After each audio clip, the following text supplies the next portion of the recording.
நிஜமாகவே சீரியஸாகவே சண்டை போடுகிறார் எம்ஜிஆர். ஆனால் அவரையே சிரிக்க வைத்திருக்கிறார் ஒரு நடிகை. அந்த நடிகையை பற்றின சுவாரஸ்யமான தகவல் தான் அந்த வீடியோ பதிவில் பார்க்க போறோம். வீடியோ பிடிச்சிருந்தா நம்ம சேனலை சப்ஸ்கிரைப் பண்ணிட்டு இந்த வீடியோக்கு லைக் பண்ணிருங்க. தமிழ் திரையுலகில் பானுமதியை தைரியமான நடிகை அப்படின்னு அந்த காலத்திலே அழைச்சிட்டு வந்திருக்காங்க. இவர் எம்ஜிஆர் இணைந்து பல சூப்பர் ஹிட் படங்களையும் கொடுத்திருக்கிறார். அதாவது மலைக்கல்லன், கலையரிசி, மதுரை வீரன், தாய்க்கு பின் தாரம் ஆகிய படங்களிலே எம்ஜிஆர் இணைந்து நடித்து மிகப்பெரிய ஹிட் படங்களாகவே மாற்றி கொடுத்திருக்கிறார். எம்ஜிஆருடன் பழகிய நாட்கள் இவருக்கு எப்படி இருந்தது அப்படிங்கிற ஒரு பேட்டியிலே சொல்லிருக்காங்க. அதாவது மிஸ்டர் ராமச்சந்திரன் என்று எம்ஜிஆர் அழைக்கக்கூடிய வகையிலே உரிமை பெற்றவராகத்தான் நமது பானுமதி இருந்திருக்காங்க.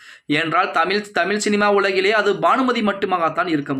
பல திரைப்படங்களில் எம்ஜிஆர் இணைந்து நடித்திருக்கிறாங்க. இவர் எம்ஜிஆரை பற்றி பல நினைவுகளையும் ஒரு பத்திரிகை பேட்டியிலே பகிர்ந்திருக்கார்.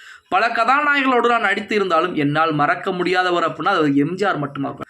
அவர் சொட்டுக்குள் வந்தாலே அங்கு பரபரப்பு தொற்றிக்கொள்ளும். இத்தனைக்கும் அவர் ஒரு பரம சாதுவாகத்தான் இருப்பார். அவர் கூட வருபவர்கள் தான் அத்தனை ஆட்டமும் போடுவாங்க.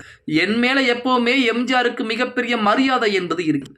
ஒரு திரைப்படத்தில் நம்பியார் இருந்து என்னை காப்பாற்றுவதற்காக கத்தி சண்டை போடுவது மாதிரி ஒரு காட்சி என்பது நம்பியாருக்கும் எம்ஜிஆருக்கும் கத்தி சண்டை போடுவாங்க. அதை நான் பார்த்து பயந்து நடுங்கிக் கொண்டே இருப்பேன்.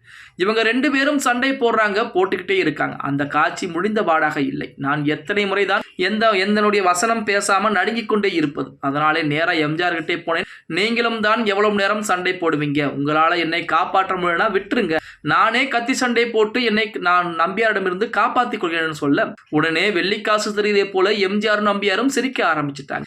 என்னுடைய வாழ்க்கையிலே எம்ஜிஆர் மனம் விட்டு சிரித்ததை அன்றைக்குத்தான் பார்த்திருக்கிறேன் என ஒரு பத்திரிகையாளர் பேட்டியிலே பானுமதி அவர்கள் சொல்லியிருக்கிறார். நாடோடி மன்னன், கலையரசி ஆகிய படங்களில் எம்ஜிஆர், நம்பியார், பானுமதி ஆகியோர் இணைந்து நடிச்சிருக்காங்க என்பதும் குறிப்பிடத்தக்கது அப்படின்னே கூட சொல்ல.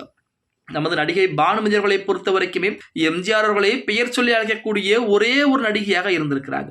மற்ற நடிகைகள் எம்ஜிஆரை சின்னவர், வாத்தியார் அப்படின்னு தான் சொல்லுவாங்க. ஆனால் பானுமதி மட்டும்தான் நடிகர் எம்ஜிஆர் அவர்களை பார்த்தீங்கன்னா மிஸ்டர் எம்ஜி ராமச்சந்திரன் அப்படின்னு சொல்லி பெயர் சொல்லி அழைக்கக்கூடிய நபராக இருந்திருக்காங்க. அப்படி பெயர் சொல்லி அழைத்தாலுமே எம்ஜிஆர் அவரின் மீது கோபம் கொள்ள மாட்டாராம். ஏனென்றால் நமது எம்ஜிஆரை விட வயதிலே மூத்தவராக இருந்தாலும் சரி, வயது குறைவாக இருந்தாலும் சரி, அவருக்கு திறமை இருந்தால் கண்டிப்பாக அந்த இடத்திலே பாராட்டக்கூடிய நபராகத்தான் நமது எம்ஜி ராமச்சந்திரன் இருந்திருக்கிறார். அதற்கு மாறாக இவர் நம்மை பெயர் சொல்லி அழைத்து விட்டாரே, அதற்கு நம்ம அவமானமா போய்விட்டதே அப்படின்னு சொல்லி அந்த நபர்கள் மீது வெறுப்புகளையோ மற்ற விஷயங்களையோ காட்டக்கூடிய நபராக நமது எம்ஜிஆர் அவர்கள் இதுவரைக்கும் இருந்ததே கிடையாது அப்படின்னே கூட சொல்லலாம். அப்படித்தான் எம்ஜிஆர் அவர்களை பொறுத்த வரைக்குமே பாத்தீங்க அப்படின்னா கடைசி காலத்து வரைக்குமே இருந்திருக்கிறார். நமது எம்ஜிஆர் அவர்களை பொறுத்த வரைக்கும் அவர் செய்யாத உதவிகளே எதுவும் கிடையாது. அதாவது எம்ஜிஆரை போன்று ஒரு நபர் இதுக்கு மேல் பிறக்கவும் முடியாது, பிறந்தால் அவரை போல் தான தர்மம் எதுவும் செய்யவும் முடியாது.